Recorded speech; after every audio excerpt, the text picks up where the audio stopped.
어, 큰 일이 있었고 큰 일이 또 잘 해결되면 좋겠는데 분열과 갈등이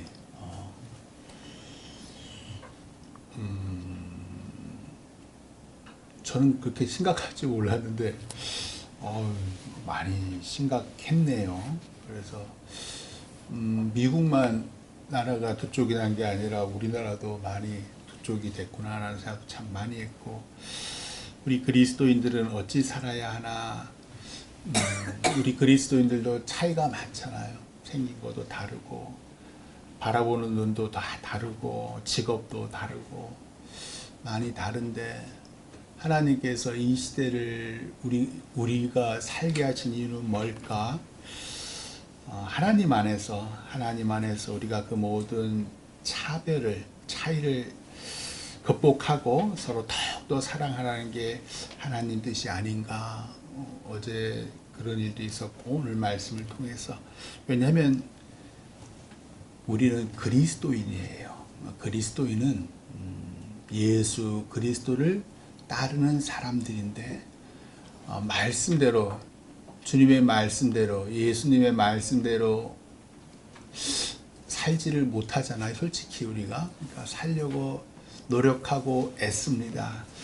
그런 사람들이 우리 그리스도인인데, 예수님께서 병자들을 치유하시고 오병이어의 기적을 보이자 많은 사람들이 예수님을 따라요.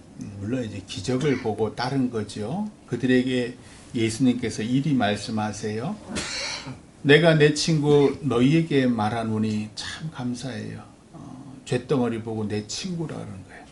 내가 내 친구 너희에게 말하노니 몸을 죽이고 그 후에는 능히 더 못하는 자들을 두려워하지 말라. 마땅히 두려워할 자를 내가 너희에게 보이리니 곧 죽인 후에 또한 지옥에 던져넣는 권세 있는 그를 두려워하라. 내가 참으로 너희에게 이르노니 그를 두려워하라. 이게 누가복음 12장 4절 5절 말씀인데, 몸을 죽일 수는 있지만 그 후에는 더 못하는 자들, 세상 권세가들이죠. 세상에 힘이 있는 사람들, 예수님은 그들을 두려워 말고 죽인 후에 지옥에 던져 넣는 권세를 가진 그 하나님이죠. 하나님을 두려워하라 라고 말씀하세요. 아마 이 말을 깨달았던 사람들이 그 사람들 중에, 그 백성들 중에 있었을까 싶어요. 하나님을 두려워하면 사람을 두려워하지 않게 돼요. 반면 사람을 두려워하면 하나님을 두려워하지 않게 돼요. 사람을 두려워하게 되면요, 그 사람의 통치, 그 사람 안에, 그 사람의 힘에 눌리게 되고 그 권세가들의 노예가 돼요.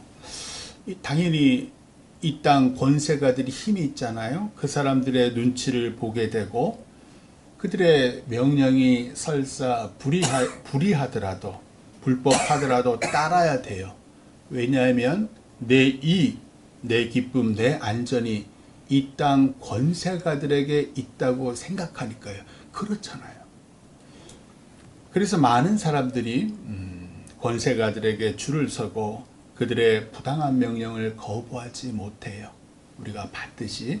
왜? 내 모든 것이 그 권세가에게 달려있다고 생각하니까요.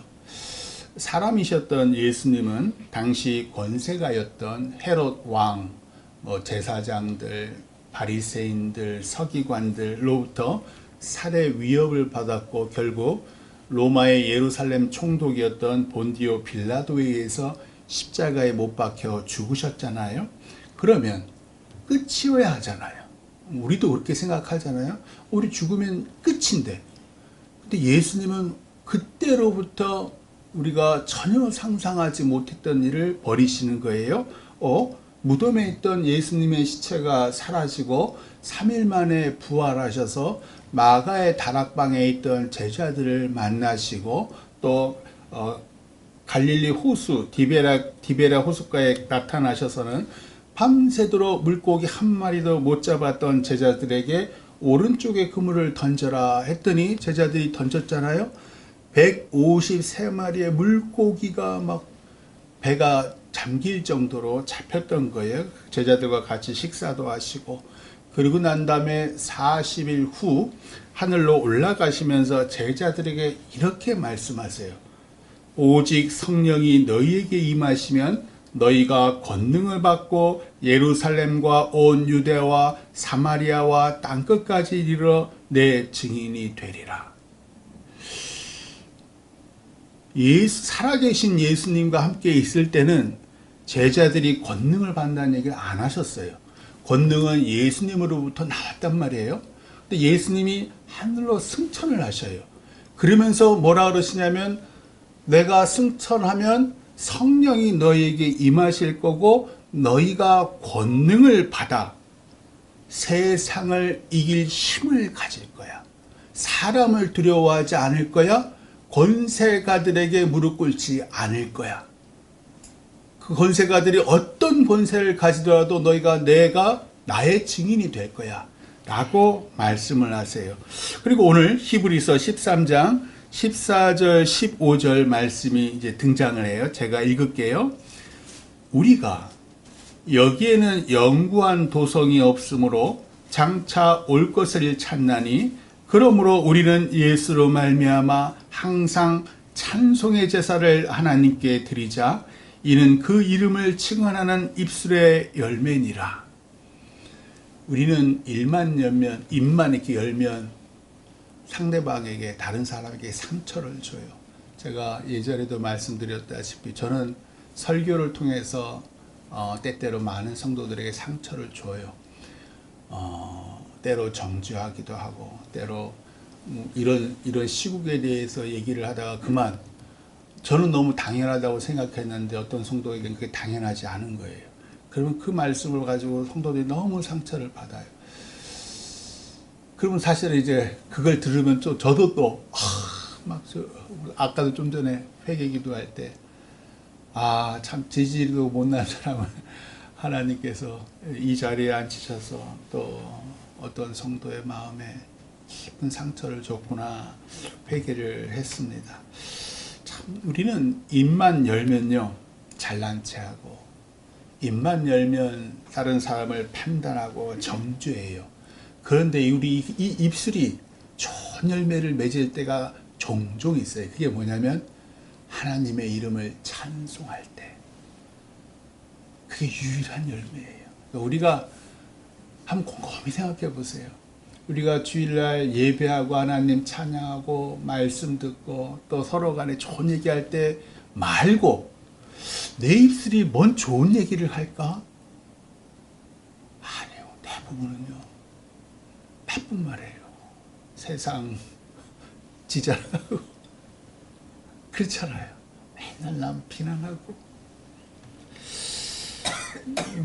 왜 우리가 하나님의 이름을 찬송하냐면 예수님으로 말미암아, 예수님 덕분에 영원한 도성 새하늘과 새 땅에 들어가 살기 때문이에요. 새하늘과 새 땅이, 이 땅이 임하기 전에는 우리 육신이 죽어서 우리 영혼이 천국 하나님 나라에서 생명을 누리고 살지요. 따라서 이 땅 권세가들을 두려워하지 말고 죽인 후에 또한 지옥에 던져놓는 권세가 있는 하나님을 두려워하고 하나님을 항상 찬송해라.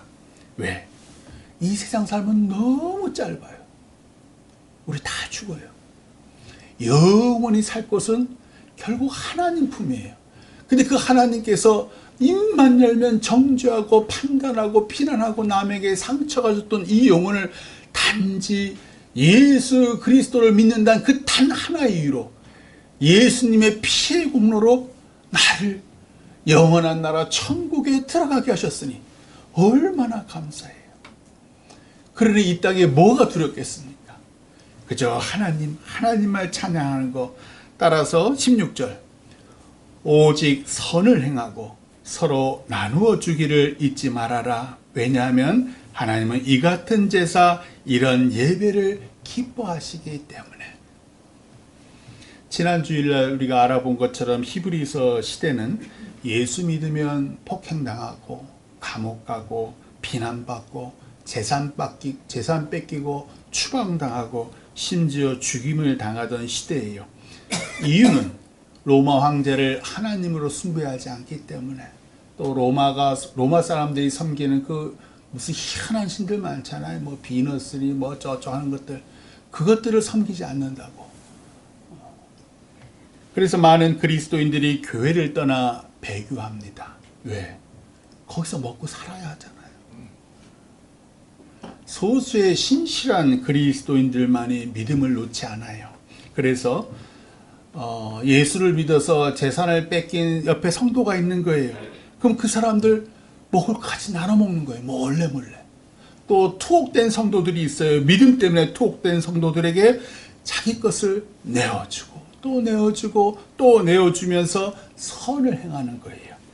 그러나 사실은 이렇게 양극단이 있지만 훨씬 더 많은 이 히브리서 시대의 그리스도인들이 중간에 놓여 있어요.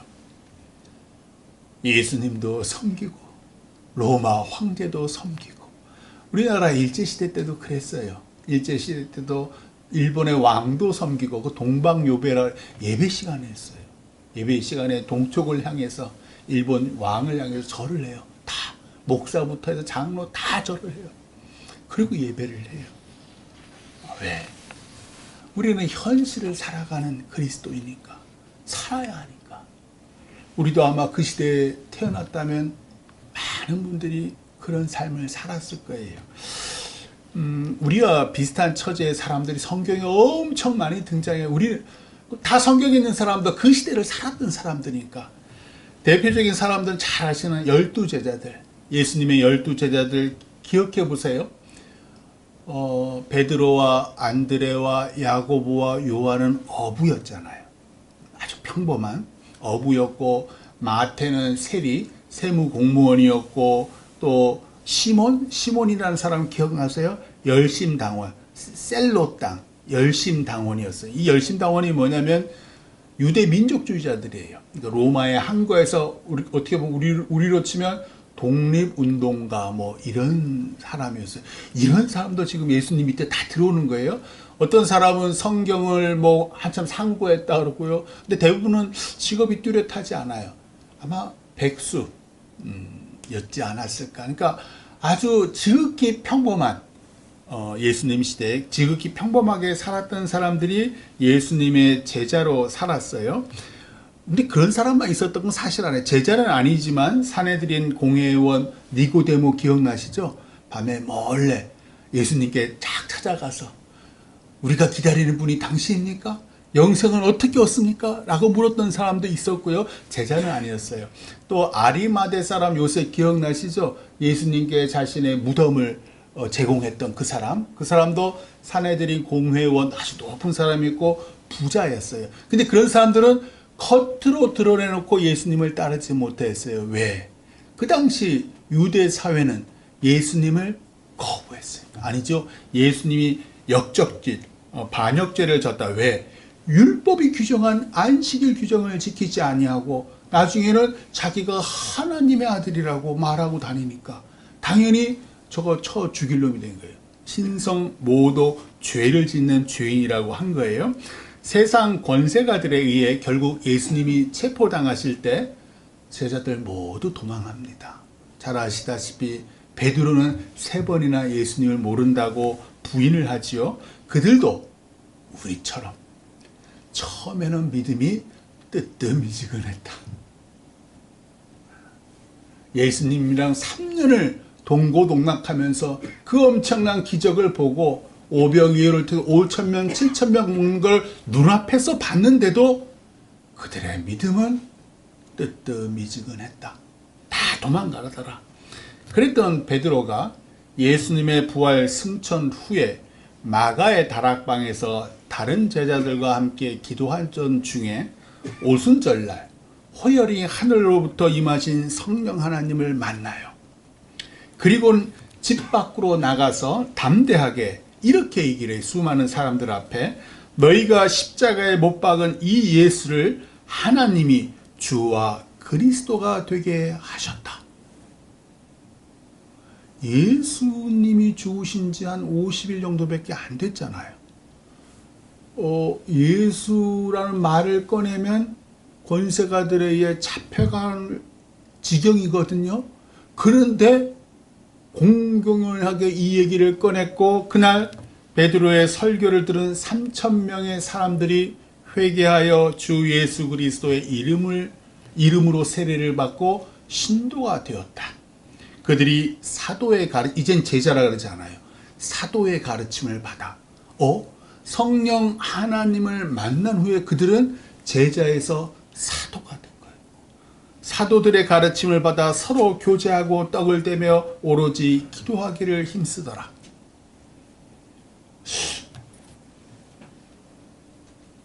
뜨뜨근한 미지근한 믿음을 가졌던 사람이 오순절날 성령 하나님을 만난 후에는 사도가 되더라. 죽음을 두려워하지 않더라. 세상 권세가들을 두려워하지 않더라. 성령 하나님은 육신으로 계셨던 예수님이 승천하신 후에 아버지 하나님께서 이 땅에 보내신 거룩한 영이에요.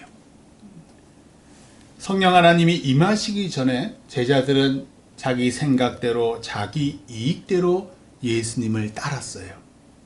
그래서 가이사라 빌립보에서 예수님께서 베드로가 주는 그리스도시요 살아계신 하나님의 아들이시니다 라고 신앙 고백을 하니까 얘가 이제 때가 되었구나. 그래서 당신이 죽으실 거고 3일 만에 부활하실 거라는 얘기를 했을 때 베드로가 어떻게 했다고요? 주를 붙잡고 항변하면서 주여 그리 마옵소서, 이 일이 결코 주께 미치지 아니하리이다. 반박했습니다. 왜? 내가 당신 만나서 당신 따라서 세상의 부귀영화를 누릴 거라고 생각을 했거든. 그런데 죽는다는 거예요. 그렇게 되면 안 되는 거예요. 그런데 정말로 예수님이 붙잡히셔서 죽으시고 3일 만에 부활하시고 40일 후 승천하시고 대신 오순절 성령이 베드로의 영혼에 임하자 베드로가 마침내 알게 돼요. 뭐요? 하나님께서 예수님을 세상의 주요 그리스도가 되게 하셨구나. 그 전까지는 그냥 피상적으로 지식적으로 이렇게 기적을 행하시고 이렇게 치유하시는 거 보니까 분명히 예수님은 그리스도시고 하나님의 아들이셔 라고 눈으로 본 거에 대한 얘기를 했는데, 성령 하나님이 임하시니까 마음으로 영혼으로 깨달아 경험하게 된 거예요. 베드로만 그랬던 것이 아니라 마가의 다락방에 있던 다른 제자들도 다 오순절 성령이 모두에게 임했던 거예요. 그들이 숨어있던 마가의 다락방에 다 나와서는 담대하게 예수 그리스도께서 너희의 주다, 하나님의 아들이시다 라고 전한 거예요. 예전에 야곱의 우물가라는 곳에서 사마리아 여인에게 이런 말씀을 예수께서 하셨어요. 아버지께 참되게 예배하는 자들은 영과 진리로 예배할 때가 오나니 곧 이때라. 아버지께서는 자기에게 이렇게 예배하는 자들을 찾으시느니라. 하나님은 영이시니 예배하는 자가 영과 진리로 예배할지니라. 예수님 복음서를 한번 잘 보셔요. 예수님께서 예배를 주관하신 게 없어요. 회당에 가서, 유대 교회당에 가서 당신이 말씀을 전하실 때마다 병자가 오시거나 또는 바리새인들이 시질투의 눈으로 바라봤지요. 예수님은 이 땅에 계실 때 예배를 주관하지 않으셨어요. 대제사장이셨지만 그건 하나님의 대제사장이셨어요. 그런데 이 사마리아 여인에게 이렇게 말씀하세요. 예배할 때가 있다는 거예요. 근데 하나님은 영이고 예배하는 자가 영과 진리로 예배한다. 오순절 성령이 임하기 전에는 제자들도 베드로도 이 말씀을 깨닫지 못했어요. 그래서 자기 생각, 자기 뜻대로 주님을 따랐던 거예요. 그런데 성령이 임하자 영이신 아버지 하나님께서 왜 예수님을 죽게 하시고 부활 승천케 하사 성령 하나님을 보내셨는지 알게 됐다는 거예요. 하나님께서 영과 진리로 예배하는 자들을 찾기 위하여 예수님 대신 한 사람 한 사람 한꺼번에 모두에게 임하실 능력을 가진 성령을 보내셨구나. 예수님은 존재가 눈으로 보이셨잖아요. 근데 성령 하나님은 보이지 않게 한꺼번에 동시에 마가의 다락방에 있는 모든 사람에게 우리에게 임하셔요. 모두 영과 진리로 예배하라고. 뿐만 아니라 육신이 없는 성령이어야 땅 끝까지 복음이 전파돼서 우리 대한민국의 그리스도인들에게도 그 복음이 전해지는 거예요. 예수님이 여기까지 어떻게 오셔요? 육신에 계신 예수님이. 오늘 말씀 17절, 너희를 인도하는 자들에게 순종하고 복종하라. 그들은 너희 영혼을 위하여 경성하기를 자신들이 청산할 자인 것 같이 하느니라. 그들로 하여금 즐거움으로 이것을 하게 하고 근심으로 하게 하지 말라. 그렇지 않으면 너희에게 유익이 없느니라. 지난 화요일 새벽에 나눴던 말씀이에요. 너희를 인도하는 자들, 교회 지도자들이에요. 목사, 장로, 좀 더 넓게 우리 권사님들, 집사님까지 다 포함해요. 그들에게 순종하고 복종해라. 왜냐하면 그들은 너희 영혼을 위하여 경성하기를. 경성하다라는 표현은 헬라어로 아그루프네오라 그래. 아그루프네오.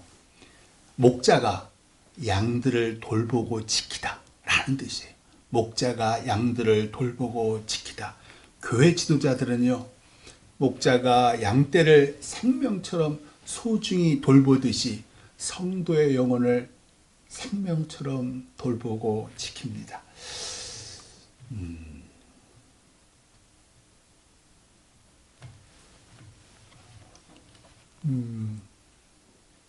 저는 그러지 않았던 것 같아요. 저는 눈물로써 기도할 줄 아는데 제 생명을 다해서 여러분들을 사랑했는가? 사실은 오늘 말씀 준비하면서 그래서 말씀이 너무 어려웠어요. 임장로 어제 늦게 오셔서 알지만 늦게까지 설교 준비했어요. 왜냐하면 지난 한 주간 제 영혼도 많이 괴롭고, 왜냐하면 제 말씀 통해서 어떤 성도분이 상처받았고, 저 또한 이 시국을 통해서 제가 또 모르고 제 말로 함부로 판단했구나. 참 눈물로 기도할 줄은 아는데 예수님처럼 내 목숨 다 바쳐 성도들을 돌보지 않았구나 라는 생각이 참 많이 저를 힘들게 했습니다. 교회 지도자들은 목자가 양떼를 돌보듯 성도의 영혼을 돌보고 지켜야 돼요. 마치 자기들이 청산할 자인 것 같이요. 이 청산하다는 말들은 자기들이 그 성도 대신 하나님 앞에 계산할 자, 회개할 자인 것 같이 그 성도의 잘못은 내 책임이에요. 그 성도가 홀로 주님 곁을 떠나 다른 곳으로 갈 때 그것은 나의 책임이에요. 그게 교회 지도자들의 덕목이에요. 그러니까 교회 지도자들은 하나님께 그 성도를 향한 책임을 지는 거예요. 따라서 성도들은 그런 교회 지도자들이 즐거움으로 자신을 돌보게 하고 근심으로 돌보게 하지 말라. 그렇지 않으면 성도에게 유익이 없다. 마침 또 화요일 아침에 이런 말씀을 주셔서, 우리 각자는요 생김새가 다르고 믿음의 수준도 다르고요, 성령을 만난 분도 계시고 아직 성령이 뭔지 모르는 분도 계셔요. 세상을 바라보는 눈도 더 다르시고요. 한 가지 공통점이 있다면 우리 모두는 예수 그리스도를 믿어요. 예수님께서 나에게 재물과 건강의 복을 주시기 때문에 믿는 분도 있고, 내 죄 사하시고 구원하시사 영생을 주시기에 믿는 분도 계셔요. 사실은 둘 다 주시기에 믿는 분도 계시지요. 누누이 말씀드리지만 하나님께서 우리에게 주시는 재물과 건강과 세상 영광은요, 나 자랑하라고 주신 게 아니에요. 그거 다 뺏겨요. 그거 다 풍지박살나요. 3대가 못 가요. 하나님의 영광, 하나님의 사랑을 전하라고 우리에게 건강 주시고 재산 주시고 지식 주시고 세상의 영광도 주시고 심지어 권세도 주신 거예요. 그래서 오늘 말씀 16절에 이렇게 나온 거예요. 오직 선을 행하고 서로 나누어 줘라. 이런 예배를 하나님께서 기뻐 받으신다. 그런데 예수님이 정작 우리에게 주고 싶으셨던 것은 다 주고 싶죠. 성령 하나님이에요. 정작 예수님이 우리에게 주고 싶으셨던 것은 성령이에요. 사마리아 여인에게 예수님이 주신 복은요, 네 말 잘 듣는 착한 남자가 아니었어요. 그 떼약볕에 더 우물물 길지 않게 해주세요. 그 수돗물 나오게 해줄게. 그러지 않으셨잖아요. 여인에게 예수님이 이렇게 말씀하세요. 네가 만일 하나님의 선물과 또 너에게 물 좀 달라는 이가 누구인 줄 알았더라면 네가 그에게 구하였을 것이고 그가 생수를 너에게 주었으리라. 여인의 목마름을 아무리 남자 갈아끼고 아무리 갈아치우고 이 남자 저 남자마다 이 집 저 집 좋은 집도 한번 살아보고, 그런데 목마름이 해소되지 않는 거예요.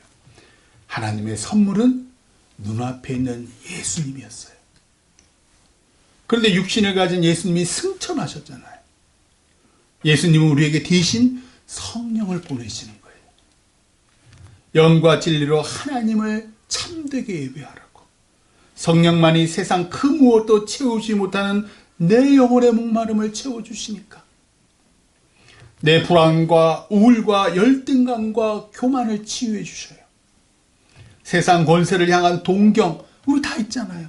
동시에 세상 권세를 향한 두려움, 우리에게 다 있습니다. 성령 하나님이 임하시면 오직 하나님만 두려워하게 돼요. 그러면 세상 사람을 두려워하지 않습니다. 그리고 정말 하나님 한 분으로 충분하구나. 하나님과의 교제가 세상의 재미보다 훨씬 지극하게 기쁘다는 것을. 그래서 우리 임 장로님 제안해 주신 대로 우리 내년부터 매달 넷째 주 금요일에 우리 저녁 기도회 한번 해보려고요. 성령 하나님 오시옵소서. 우리 청년들과 함께 금요일날 저녁에 한번 와보셔요. 성령 하나님이 정말 임하셔서 나에게 지극한 기쁨을 주시는지, 정말 하나님 한 분만으로 충분한지.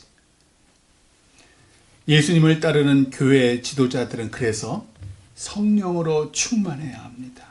하나님의 영으로 충만해야 양떼 같은 성도들을 내 가족처럼 돌보고 지킬 수 있고 진리이신 예수님께로 양떼를 인도할 수 있기 때문이에요. 지난 월요일날 우리 송 장로님이 전화를 주셨어요. 교회차에서 내리던 권사님 손가락이 차문에 꼈다고요. 근데도 어떠시냐 그랬더니 괜찮아요 가세요. 또 같이 교회차 타고 계셨던 두 권사님이 걱정이 되니까 집으로 이사 가셨잖아요. 새로 또 이사를 가셨어요. 집으로 모시고 갔는데 댁까지 모셔다 더니 그래도 걱정이 되셔서 장로님이 그 권사님께 전화를 했는데 전화를 안 받으신다고. 그래서 제가 또 전화를 해봤지요. 근데 여전히 안 받으시더라고요. 그래서 제가 이제 다른 권사님한테 전화를 했어요. 그때 아니나 다를까 다음날 직접 집으로, 새로 이사간 집으로 찾아가시겠다고. 그리고 이제 그 다음날 제가 또 권사님께 전화를 했는데 이번엔 전화를 받으셔요. 상처에 이제 딱쟁이가 앉았고 막 식사 준비하던 중이라고 막 그렇게 얘기하시면서 걱정 마세요 목사님. 아이고 전화 주셔서 감사해요 목사님. 오늘도 예배 전에 오는데 장갑을 끄고 계시고 좀 보자 그랬는데 굳이 안 보여주시고. 참 장로님 감사하고 권사님들 감사하고 우리 모두는 다릅니다. 세상을 바라보는 눈도 다르고 생김새도 다르고 처지와 환경도 달라요. 그러나 성령 하나님을 통해 경험한 예수님의 사랑이 우리 심장에 살아있어요. 나 같은 죄인 구하시려 십자가에 참혹하게 돌아가신 예수님, 우리는 눈으로 보지 않았습니다. 성령께서 마음과 영으로 보여주셨어요. 언젠가 우리 육신이 죽어서 우리 영혼이 하나님 앞에 설 때 세상 권세를 누리며 호의호식하던 믿음 없는 사람들에게 진노하시고 심판하시나 예수님 은혜로 구원받아 서로 사랑하고 선을 행하며 나누었던 우리에게는 칭찬과 상급을 주실 하나님을 또렷이 볼 겁니다. 그때까지 서로 간 차이를 넘어서 서로 용납하시고 서로 사랑하시고 서로 순종하시기를 주님의 이름으로 축원합니다. 기도하겠습니다. 주님 감사합니다. 더욱더 주님 안에서 서로 사랑하고 서로 순종케 하옵소서. 예수님 이름으로 기도드립니다.